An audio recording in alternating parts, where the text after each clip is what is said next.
성경 말씀이 본문하고 제목이 갑자기 바뀌어서 조금 당황하셨죠? 전부 여러분 때문입니다. 왜 여러분 때문이냐면 사실은 제가 회장님부터 연락을 받고 어떤 말씀을 드릴까 그렇게 생각하다가 사실 내가 이 모임이 이렇게 중요한 모임인 줄 사실 몰랐어요. 미스바 대성회, 그래서 뭐 역사가 이렇게 오래된 줄도 몰랐고 그래서 그저 모여서 기도하는구나 생각해서 예레미야에 있는 말씀을 가지고 뽑을 것은 뽑고 심을 것은 심고, 그렇게 해서 우리 민족이 나아가야 될 길을 이렇게 제시해야 되겠다 생각을 했어요. 그런데 회장님이 저한테 사진을 하나 보냈어요. 뭐냐면 우리 제1차 준비 기도회를 합니다 그러는 거예요. 그냥 모여서 이렇게 기도하고 끝나는 게 아니네. 그때부터 제가 정신을 번쩍 차렸어요. 아따야, 이 보통 일이 아니다 싶어서 기도하는 중에 이렇게 준비하는데 내가 허투루 말씀을 전할 수 있나. 그래서 이제 본문을 바꿨죠. 그래서 이제 미스바로 모이라 그렇게 이제 했어요. 본문을 딱 해놨는데 조금 있다가 목사님 우리 제2차 기도회 했습니다 그러는 거예요. 또 정신이 번쩍 드는 거예요. 세게 나온다. 그래가지고서 내가 이거 잘못하면 큰일 나겠다 싶어서 또 기도하던 중에 이제는 기도원에 300명의 용사를 말씀을 전해야 되겠다. 이제 준비를 해서 또 바꿨어요. 근데 또 날라오는 거예요. 제3차 기도 준비 뭐 이러는 거예요.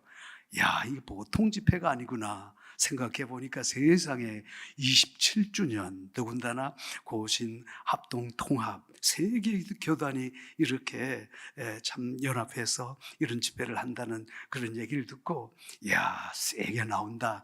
그렇다면 나도 좀 더 세게 나가야 되겠다 생각해서 에스겔 37장으로 이렇게 바꾸게 됐습니다. 이제 이해가 되죠? 네. 그래서 참 감사하게도 오늘 이 시간 아니면 여러분하고 나하고 못 만날 뻔했다. 맞다 틀리다?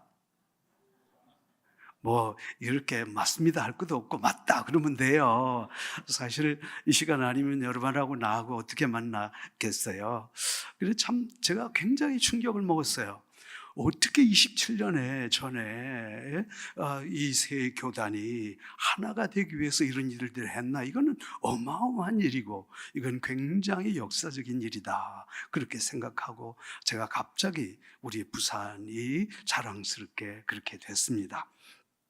사실 우리 한국교회는요, 세계 역사상 이런 교회를 찾아볼 수가 없습니다. 왜냐하면 선교 100몇십 주년간에 이렇게 교회가 급성장하고요, 이렇게 세계적인 영향력을 끼친 역사가 없기 때문입니다. 뿐만 아니라 우리 한국의 경제도요, 전후 70년 만에 그야말로 다른 나라를 원조해주는 그런 나라는 세계 역사상 우리 한국밖에 없는 거죠.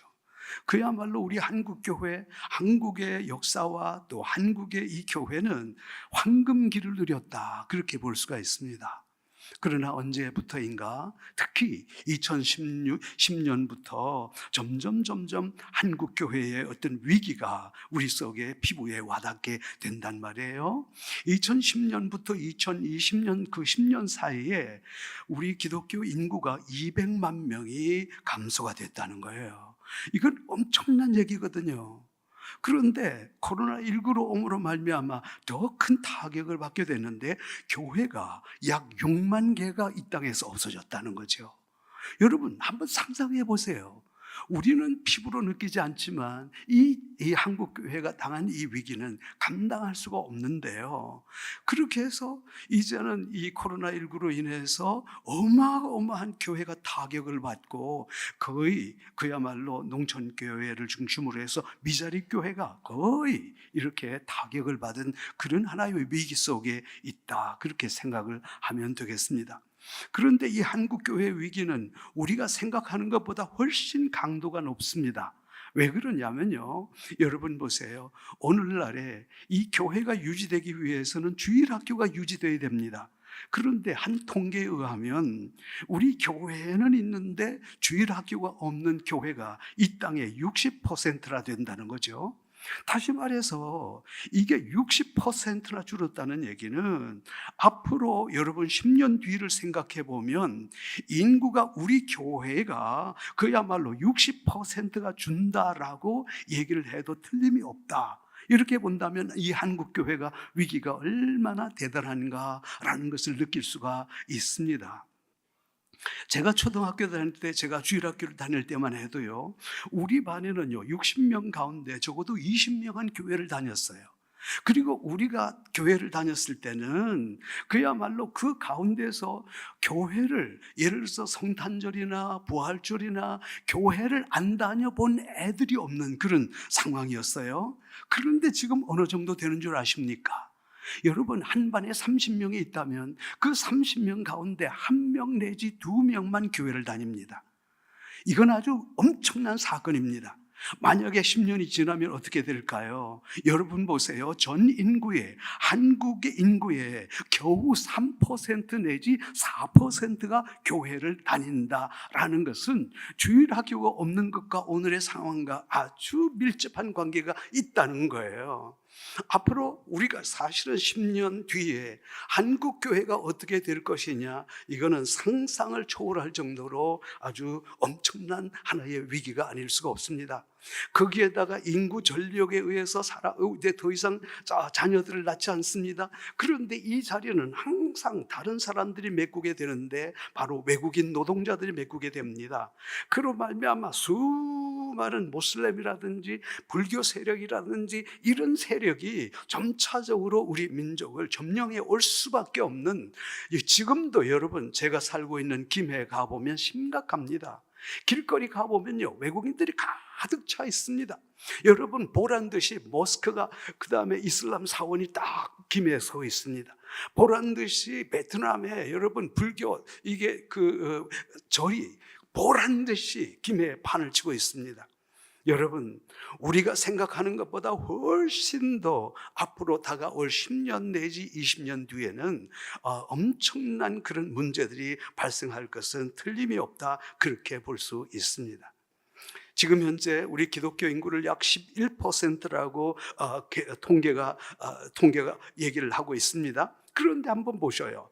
만약에 1%가 10년 지나서 15년이 지나게 될 때에 지금 현재로 나아가게 된다면 5% 이하로 떨어지게 되는데요, 5% 이하로 떨어지게 되면 이걸 선교학적으로 뭐라고 그러냐면 비선교국이라고 그러고요, 미전도 종족이라고 분류를 하게 된단 말이에요. 여러분들 과연 이런 세상을 꿈꾸기나 해봤습니까? 여러분, 한국교회가 그렇게 부흥했던 한국교회가 영원히 부흥할 것이라고 생각하면서 우리에게 이러한 위기가 온다고 여러분 과연 생각해 보셨냐고요. 그러나 여러분, 이것은 현실입니다. 여러분, 교회 가보면요, 설교를 해보면 오늘날 이 농어촌 교회의 89%가 60세 이상이라는 거예요. 도시교회도 마찬가지입니다. 제가 목회하던 교회도 강단에서 설교하기 위해서 바라보면 검은 머리는 별로 보이지 않고 흰 머리가 쫙 깔려 있는 것을 저는 체험을 했단 말이에요. 우리가 오늘 이렇게 앉아 있지만 사실 우리가 10년 뒤에 15년 뒤에 한국교회가 어떻게 되리라는 거, 이거 정말 위기가 아닐 수가 없단 말씀이에요. 과연 우리가 이 위기를 그대로 보고 있을 수 있는 거냐? 아니라 이거죠. 어떻게 이루어진 한국교회인데, 어떻게 세워진 한국교회인데 우리가 이러한 위기 앞에서 그냥 무너질 수밖에 없는 그런 한국교회가 되어서는 결코 아니 되겠다는 거예요.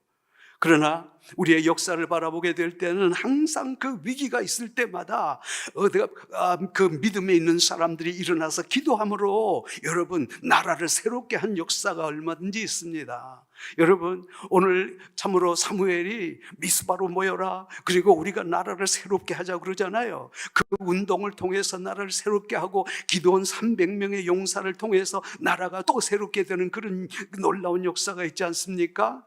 여러분, 위기가 아니라 위기는 항상 기회가 되는 것입니다. 우리가 오늘 이 상황 가운데서 오늘 특별히 하나님 앞에 감사한 것은 우리 한국교회가 이러한 위기 상황 가운데 있음에도 불구하고 오늘날 우리가 세 교단이 서로 모여서 함께 한 마음이 되어서 하나님 앞에 기도하고 국을 위하여 나라를 위하여 기도하고 한 마음으로 이 위기를 정말 극복하기 위해서 기도한다는 것, 이 자체가 역사가 아닐 수가 없고 이 자체가 하나님께서 참으로 기뻐하시는 일이 아닐 수가 없는 것이에요. 그러므로 저는 오늘 굉장히 이 모임에 대해서 정말 감사하고 우리가 다시 한 번 더 희망 가운데 있을 수 있다, 그런 생각을 가지고 있습니다. 여러분, 오늘 우리가 잘 아는 에스겔 37장 말씀은 여러분께서 너무도 잘 아시는 그런 말씀이에요. 그런데 오늘 이 말씀이 위기를 당한 한국교회에 정말로 필요한 말씀이 아닌가, 그런 생각이 듭니다. 잘 아시겠지만 하나님께서 참으로 위기에 있는 에스겔을 부르셨습니다. 그리고 하나님께서 말씀하시기를 에스겔아, 그리고 불러서 데려갔더니만 큰 산과 산이 있는 골짜기로 데리고 들어가셨습니다. 거기서 가보니까 뼈다귀들이 널려 있는데 몇백 개가 아니라 수천 수만 개의 뼈다귀가 널려 있는 거예요. 여러분, 그러면 거기에서 어떤 일이 있었다는 거예요? 그야말로 수천 수만의 뼈다귀가 있었다는 것은 거기서 큰 전쟁이 있었는데 그 전쟁으로 인하여 사람들이 몰사한 그런 곳이란 말이에요. 여러분 보세요. 100명, 1000명 죽으면 장례를 할 수 있겠지만은 여러분 수만 명이 죽은 그 자리에서 어떻게 장례를 치르겠냐는 말이죠. 그때 하나님께서 에스겔에게 말씀하십니다. 뭐라고 그러냐면 에스겔아, 이 뼈다귀들이 살겠느냐, 그렇게 물으시는 거예요. 아니, 죽은 뼈다귀가 어떻게 살아나요? 여러분, 바짝 마른 뼈다귀가 어떻게 살아나냔 말이에요. 그런데 하나님께서 에스겔에게 물으시는 말씀이 뭐냐면 에스겔아, 이 뼈다귀들이 살겠느냐, 그렇게 말씀하신다는 거예요. 여러분, 이게 무슨 말씀인 줄 압니까?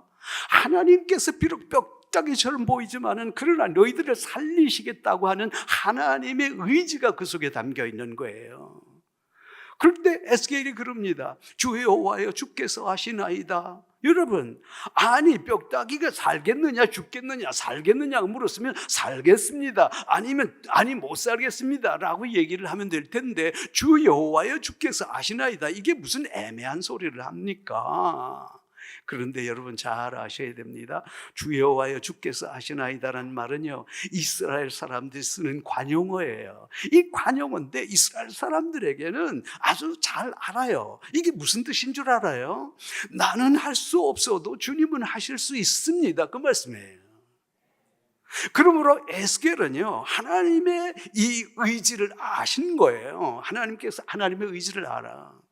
그리고 나서 나는 할 수 없어도 하나님께서는 이 마른 뼈다귀들을 살릴 수 있습니다, 아주 긍정적으로 말씀을 한다, 그 말씀이에요.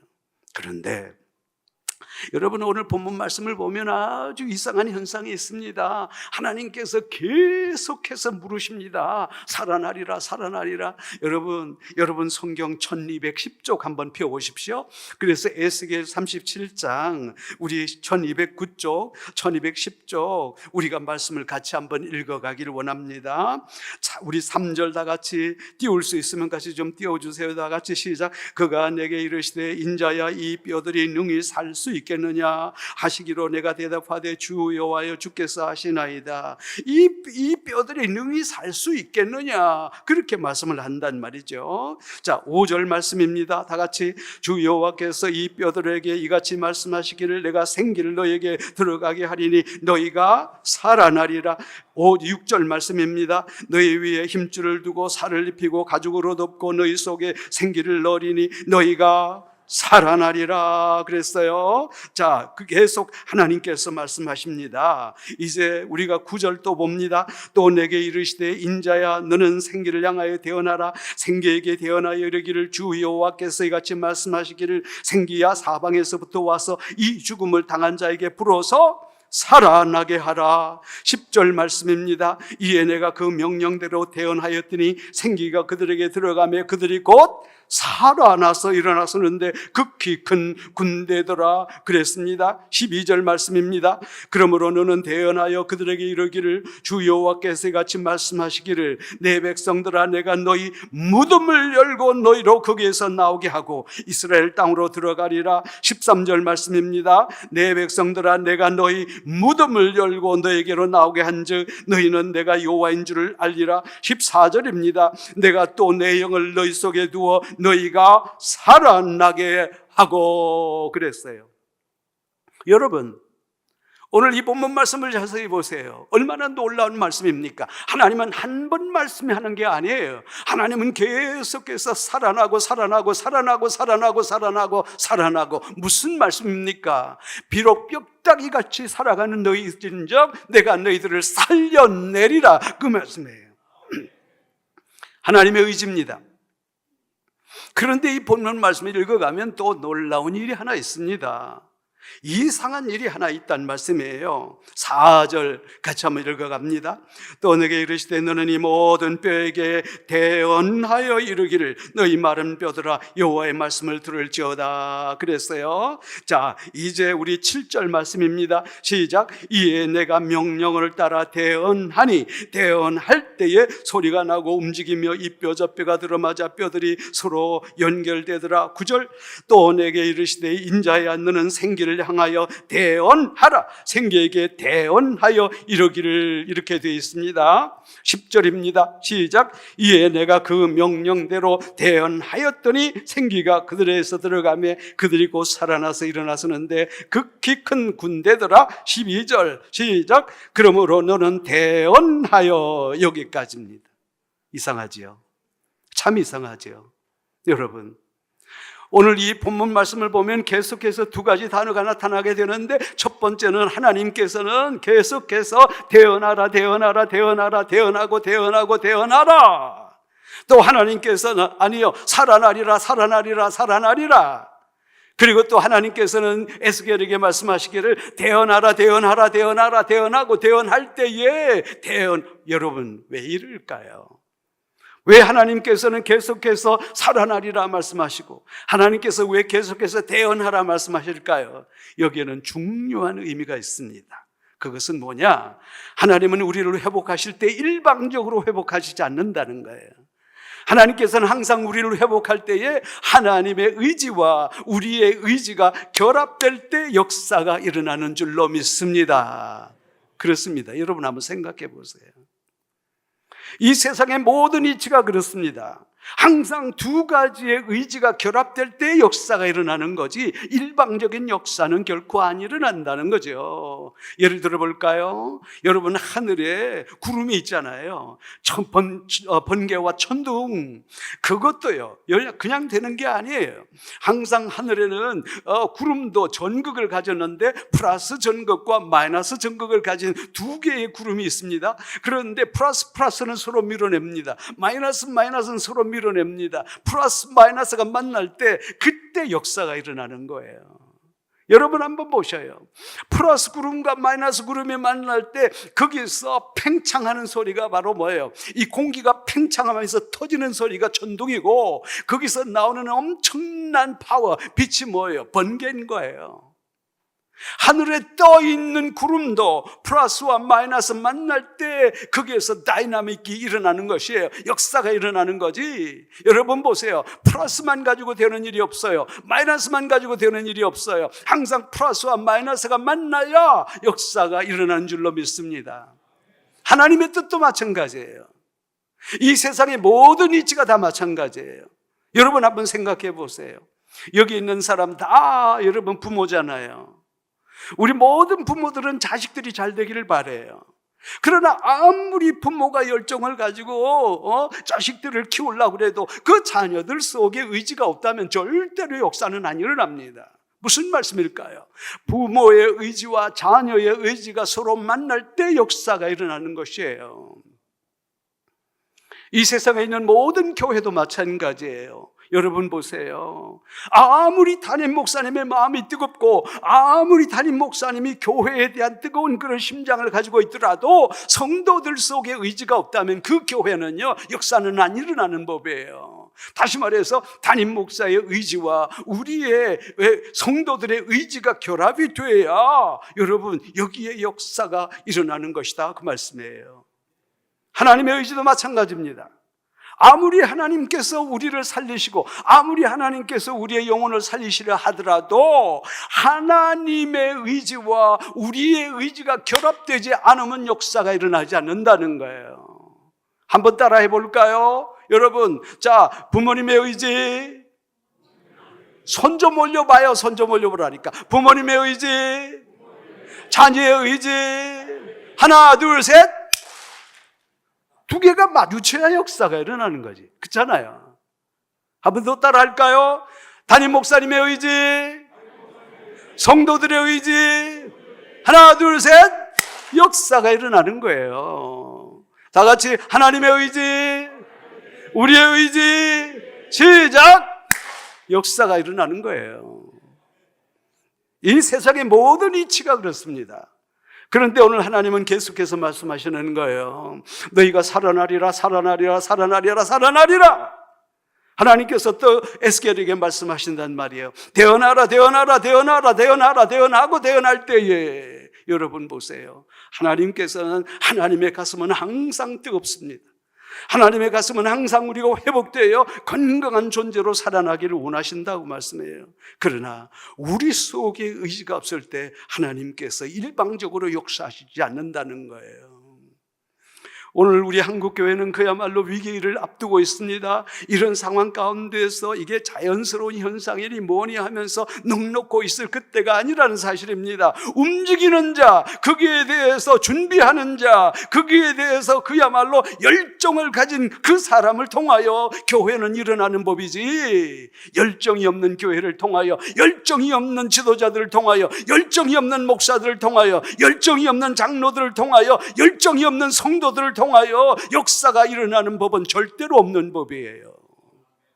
하나님의 가슴이 뜨겁듯이 오늘도 우리가 이 거룩한 하나님의 뜻을 우리가 스스로 깨달을 수 있어야 되는데, 오늘 이 하나님의 말씀이 오늘 에스겔은 받아들였어요. 아, 그렇구나.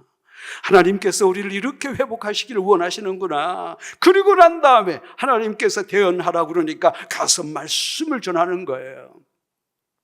모든 뼈다귀들아 들어라. 오늘 하나님께서 너희들을 오늘 살리신단다. 그리고 난 다음에 오늘 하나님의 말씀을 대언한다. 그리고 난 다음에 하나님의 말씀을 대언했더니 어떻게 됐어요? 놀라운 역사가 일어났다. 그렇게 성경은 기록하고 있습니다. 자, 7절 다 같이요. 여러분 다 같이 7절 같이 읽어봅니다. 시작. 이에 내가 명령을 따라 대언하니 대언할 때에 소리가 나고 움직이며 이 뼈 저 뼈가 들어맞아 뼈들이 서로 연결되더라 그랬어요. 하나님께서 말씀하시기를 대언하라 그랬어요. 이 에스겔이 대언할 때에 이 뼈 저 뼈들이 서로 들어맞더니만 모두 그 다음에 들어맞아 서로 연결되더라 그랬어요.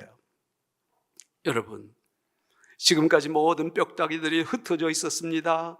전쟁으로 말미암아 수많은 사람이 죽었습니다. 바람으로 태풍으로 인해서 모든 뼈다귀가 뒤섞였습니다. 뼈다귀가 도대체 어디 가서 굴러있는지도 몰라요.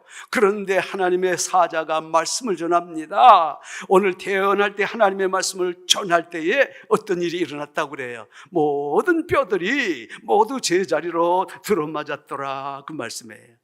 한마디로 말해서 저기 해골은 저쪽에 있었고 다리는 이쪽에 있었는데 하나님의 말씀이 전해지기 시작하자 모두 우두두두둑 하더니만 자기 자리로 찾아 들어가는 그런 놀라운 역사가 있었더라 라고 오늘 에스겔은 우리에게 말씀해 주는 거예요. 하나님이 우리를 회복하실 때 나타나는 첫 번째 현상이 뭔지 압니까? 모두 제자리로 돌아가는 것입니다. 모두 제자리로 돌아가는 거예요. 여러분, 도대체 제자리로 돌아간다는 게 이게 무엇일까요? 본래 우리 인간은 하나님과 교제하면서 살 수 있게 됐어요.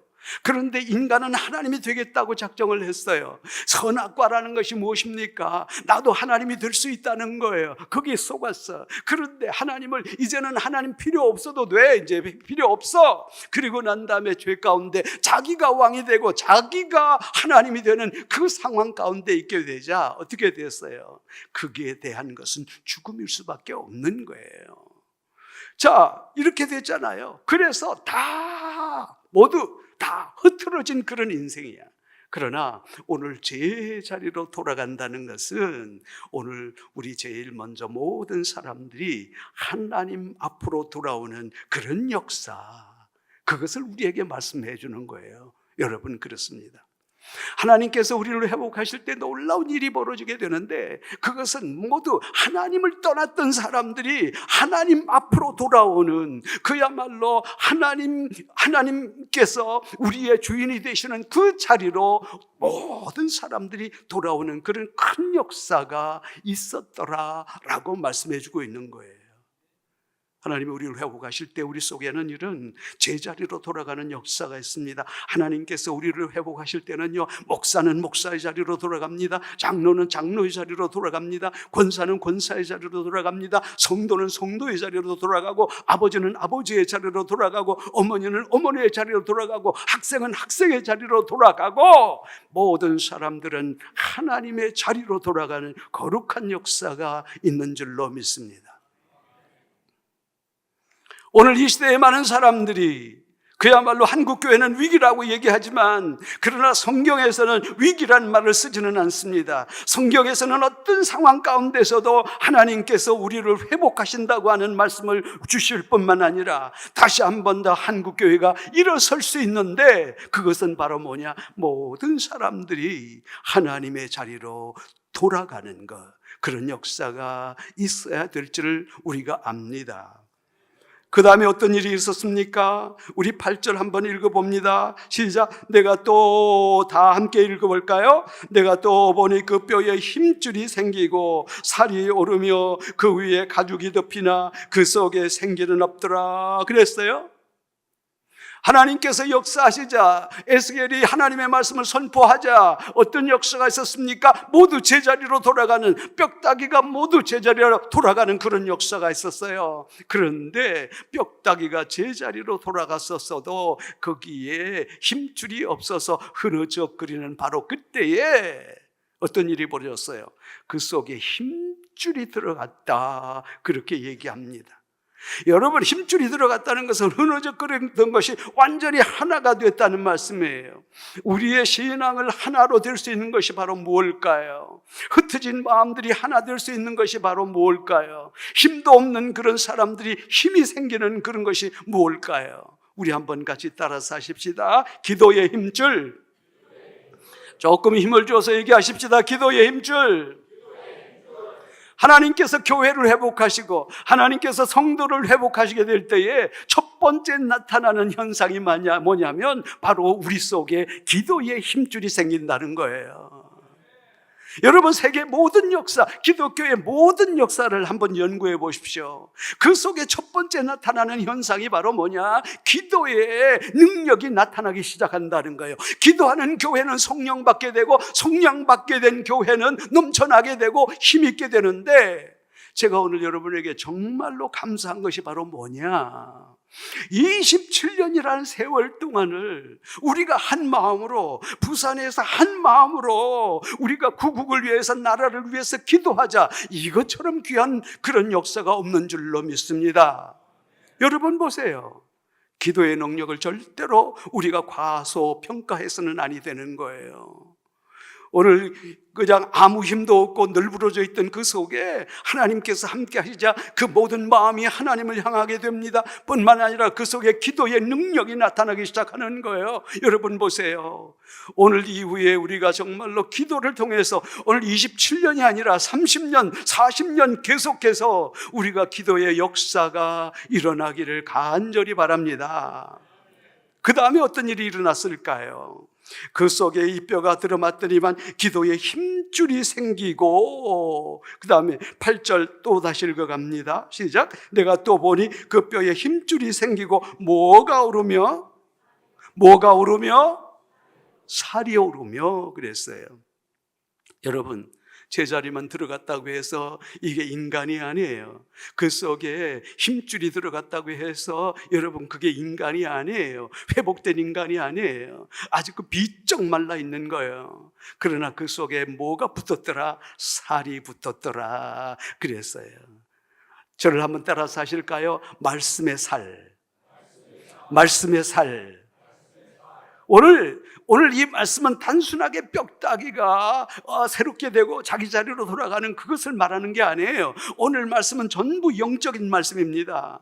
다시 말해서 하나님께서 우리를 회복하게 될 때는 우리가 하나님을 떠났던 마음들이 하나님을 향하게 되고, 하나님께서 역사하실 때 회복하게 될 때는 그 속에 기도의 능력이 나타나기 시작하고, 하나님께서 역사하시는 그 자리에는 어떤 역사가 있을까요? 말씀의 역사가 일어나는 줄로 믿습니다. 오늘 우리 한국 땅에 정말로 큰일이 바로 말씀이 사라졌다는 거예요. 하나님의 말씀은 살아서 운동력이 있어 좌우의 날쌘 검보다 예리해서 우리의 영과 혼과 골수를 쪼개는 능력이 있을 뿐만 아니라, 이 하나님의 말씀에 살을 먹지 않은 사람이 어떻게 여러분 우리가 회복되었다고 말할 수 있겠습니까? 그래서 우리 한국교회가 지금부터 다시 회복해야 할 것들이 하나님의 말씀인 줄로 믿습니다. 그 뒤에 어떤 역사가 있을까요? 그러나 그 위에, 저기 8절입니다. 내가 또 보니 그 위에 핏줄이 생기고 살이 오르며 그 위에 가죽이 덮이나. 뭐가 덮였다? 뭐가 덮였다고요? 이것도 가죽은 뭘까? 한번 따라 할까요? 은혜의 가죽. 은혜의 가죽. 아무리 우리의 마음이 하나님을 향했더라도, 아무리 기도의 힘줄을 통하여 우리가 하나 되었더라도, 아무리 하나님의 말씀으로 인하여 우리가 말씀에 살이 생겼더라도 그 속에 가죽이 없으면 회복된 사람이 아니에요. 얼마나 따갑고 힘들겠어요. 여러분, 은혜의 가죽. 내가 기도의 능력이 나타나더라도, 내 속에 말씀의 능력이 나타나도 은혜의 가죽, 은혜의 가죽이 나를 뒤집어 씌워야 내가 진정한 인간인 줄로 믿습니다. 무슨 말일까요? 은혜 받고 해라 그 말이에요. 은혜 받고 해라 말이에요. 오늘날의 성도들이 교회를 왔다 갔다 하지만은, 그러나 그 속에 정말 은혜 받지 않고 사명 감당하는 사람이 얼마나 많아요. 은혜 받지 않고 목회하는 목사, 그 속에 능력이 없는 거예요. 은혜 받지 않고 장로의 사명 감당하는 사람, 그 속에 능력이 나타나질 않아요. 여러분, 은혜 받지 않고 신앙생활하는 성도들, 그 속에 능력이 나타나질 않아요. 은혜 받고 해야 될 줄로 믿습니다. 은혜를 회복해야 되는 거예요. 오늘 하나님께서는 강력하게 말씀하시는 거예요. 자, 여기서 끝이 아니죠. 그 뒤에 8절입니다. 내가 또 보니 그 뼈에 힘줄이 생기고 살이 오르며 그 위에 가죽이 덮이나 그 속에 뭐는 없더라? 생기는 없더란 말이에요. 아직까지 인간 아니라는 거예요. 아직까지 인간이 회복된 인간이 아니라는 거예요. 그 속에 생기가 없으니까 그건 아직까지 인간은 아니에요. 회복된 인간이 아니에요. 이 생기라는 게 뭐냐면 하나님의 성령이에요. 인간은 인간인데, 인간의 몸을 갖기는 한데 그 속에 성령님이 계시지를 않더라는 거야. 생기가 없더라는 거예요. 그렇기 때문에 이 사람은 완전히 회복된 사람이 아니라는 거죠. 인간과 동물이 뭐가 다를까요? 여러분, 인간과 동물이 뭐가 다를까요? 똑같아요. 육체, 혼 똑같아요. 동물들도요, 생각을 해요. 그런데 동물들에게는요, 절대로 영이 없어. 영이 없어. 하나님께서 그들에게 영을 주신 적이 없거든. 제일 앞에 앉아 계시는 장로님 같은데 맞죠? 예? 제일 앞에 계신 분 집사님이요? 장로님이요? 집사님입니까? 네, 물어볼게요. 하나 좀 물어볼게. 강아지가 어느 날 아빠 나 교회 갈 거야 그럽니까? 집사님 또 하나 물어볼게요. 내 집에 있던 돼지가 그다음 꿀꿀 아빠 나 교회 갈 거야 그럽니까? 강아지 그다음에 돼지 새끼는요 절대 하나님 안 찾아요. 왜? 그 속에 영이 없기 때문이에요. 그러나 하나님께서 우리 인간에게 주신 것은 바로 영이래요. 성령이에요. 생기가 없어서 회복되지 않았어. 그런데요, 우리 9절 말씀입니다. 다 같이 시작. 또 내게 이르시되 인자야 너는 생기를 향하여 대언하라. 생기에게 대언하여 이르기를 주 여호와께서 말씀하시기를 생기야 사방에서부터 와서 이 죽음을 당한 자에게 불어서 살아나게 하라 했어요. 사방으로부터 주의 성령이 바로 그 사람 속에 일어나게 되자 10절에 놀라운 역사가 일어납니다. 10절 다 같이 시작. 이에 내가 그 명령대로 대언하였더니 생기가 그들에게 들어가며 그들이 곧 살아나서 일어나 서는데 극히 큰 군대더라 그랬어요. 뭐가 들어가니까? 생기 들어가니까. 우리 대한민국의 교회가 이렇게 성장하기까지는 바로 성령의 역사입니다.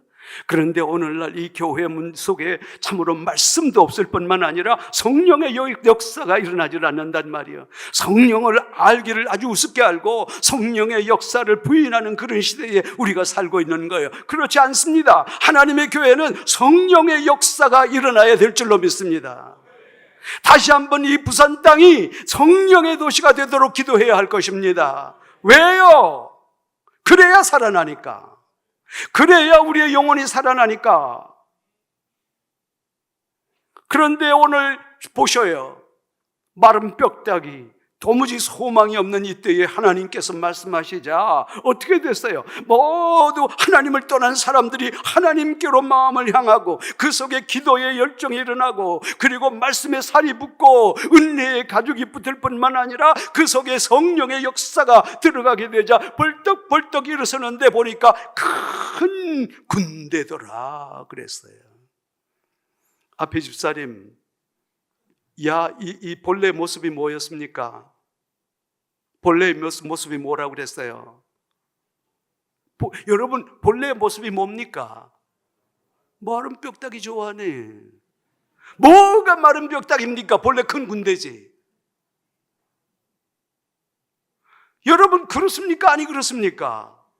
이 사람들의 본래 모습이 마른 뼈다귀요? 아니면 본래 큰 군대였어요? 큰 군대였다니까요. 착각하지 마셔요. 내 본래 모습은 큰 군대요. 여러분 교회의 본래 모습이 큰 군대요. 한국 교회의 본래 모습이 큰 군대요. 착각하지 마셔요. 마른 뼈다귀 아니에요. 큰 군대라고 그랬어요. 하나님은 지금도 꿈꾸고 계십니다. 하나님께서는 지금도 이 땅에 이런 역사가 있기를 꿈꾸신단 말이에요. 하나님 지금도 이 교회들이 이런 교회가 되기를 꿈꾸신단 말이에요. 그거 잊지 말아야 돼요. 우리의 본래 모습은 큰 군대였다는 거예요. 말씀 마치겠습니다. 저는요, 아주 주일학교가 저를 살렸어요. 제가 너무 어려운 환경에서 저는 보육원에서 자라났어요. 다른 애들은 다 교회를 안 갔어요. 그런데 저는 어릴 때부터 우리 어머니가 함께 새벽기도 다녔기 때문에 나는 어릴 때부터 그 다음에 주일학교를 다녔어요. 주일학교 선생님께서 어느 날 설교를 하시는데 그 선생님의 설교가 내 삶을 완전히 뒤집어 놓았어요. 초등학교 때. 그 선생님께서 어느 날 설교를 하십니다. 어떤 설교를 하시는 거 아니까 예화를 하나 드는 거예요. 어느 산골짜기에 소년이 하나 있었는데 어느 날 늦지막하게 산에 갔더니만 그 산속에 요만한 둥지가 있는데 거기가 새끼 2마리가 있더라는 거예요. 그래서 그것을 가지고서 집에 오니까 아빠가 그걸 보고 야 그거 집에서 못 키워 산에 갖다 놔 그러더라는 거예요. 이미 날이 어두워서 산에 갖다 놓을 수가 없어서 그것을 어디에다가 그 병아리들이 사는 곳에 놔뒀대네. 일주일쯤 있으니까 2마리 중에 1마리가 죽었더래요. 그래서 그 1마리를 아주 부지런히 열심히 잘 키웠는데 이게 점점 자라는데 이 병아리들하고 뭐가 좀 다르더라는 거예요. 색깔이. 병아리들은 놀이 팅팅한데 이거는 시커멓 틱틱하더라는 거예요. 자라는 속도가 다르더라는 거예요. 병아리들은 요만한데 얘가 점점 자라니까 병아리들이 막 얘를 놀리는 거야. 뭐라고? 병신이라고. 병신이래 웃긴데요. 왕따가 된 거예요. 나는 왜 이렇지? 그런데 어느 날 하늘에서, 밖에 나와서 노는데 하늘에서 큰 새가 한 마리 나타나더니만 자기에게 뭐라고 얘기하는데 그게 자기 귀에 들리더라는 거예요. 뭐라고 그러냐면, 야 이놈아, 정신 차려. 너는 닭새끼가 아니야. 너는 병아리가 아니야. 이놈아, 너는 종류가 달라요. 너는 독수리 새끼야. 정신 차려. 그러더라는 거예요. 내가 탈났단 말인가? 그런데요, 2개월 있다가 그 새가 다시 나타나더래네요. 그러더니만 자기 보고 뭐라고 하는데 이 얘기가 자기 귀에 들리더라는 거예요. 또 다시 얘기하라는 거야. 야 이놈아, 정신 차려. 너는 병아리가 아니야. 너는 독수리 새끼야. 날개 펴. 그래서 자기도 모르게 날개 폈대네. 힘줘. 그래서 힘을 줬대네. 힘줘. 힘을 주려 다다다다다다다다다다 하니까 슉 하고 하늘에서 하늘로 올라갔다는 거예요. 위에서 보니까 자기 친구들은 아직도 물 한번 먹고 하늘 한번 쳐다보고 물 한번 먹고 하늘 쳐다보고 이러더라는 거예요. 그 선생님이 우리 어린이들에게 말씀을 전하는데, 이놈들아, 너희들 정신 차려라. 너희들이 말이야, 비록 어렵고 그때 내가 이제 특히 너한테 하시는 말씀, 우리 무열이가 비록 보육원에서 살지만은 네 속에는 독수리의 피가 흐르고 있는 거야. 정신 차려. 여러분, 나는 그 말씀에 완전히 녹아버렸어요. 나는 버려진 몸이라고 생각했고, 나는 그야말로 삶이 의미가 없는 사람이라고 생각했는데, 우리 선생님께서는 내 삶, 내가 어떠한 존재인가를 분명하게 말씀해 주셨어요. 나는 그리고 난 다음에 그 말씀을 내 가슴 속에 담았어요. 그렇지, 나는 하나님의 거룩한 자녀야. 오늘 여러분, 이 말씀 속에서 우리에게 뭐라고 말씀하시는가요? 너희들은 본래 큰 군대였다 라고 말씀하십니다. 우리가 이걸 잊어서는 안 될 거예요. 아무리 한국교회가 위기가 온다 할지라도, 아무리 한국교회가 어렵다 하더라도, 오늘 우리가 이런 마음으로 세계의 교단이 서로 모여서 기도하고, 세계의 교단이 한국교회를 위해서 기도하고, 세계의 교단이 한국의 참으로 이 정치를 위해서 기도하게 될 때에 하나님께서 우리의 음성을 들으실 줄로 믿습니다. 그리고 오늘 에스겔과 같은 그런 놀라운 은혜를 우리에게 쏟아 부어줄 줄로 믿습니다. 말씀하십니다. 너는 큰 군대였다고. 옆 사람에게 살짝 얘기하십시오. 본래 네 큰 군대였단다야. 여러분, 다시 오늘 말씀을 보면요, 제목이 뭘까요? 하나님의 의지, 우리의 의지. 하나님의 의지, 우리의 의지.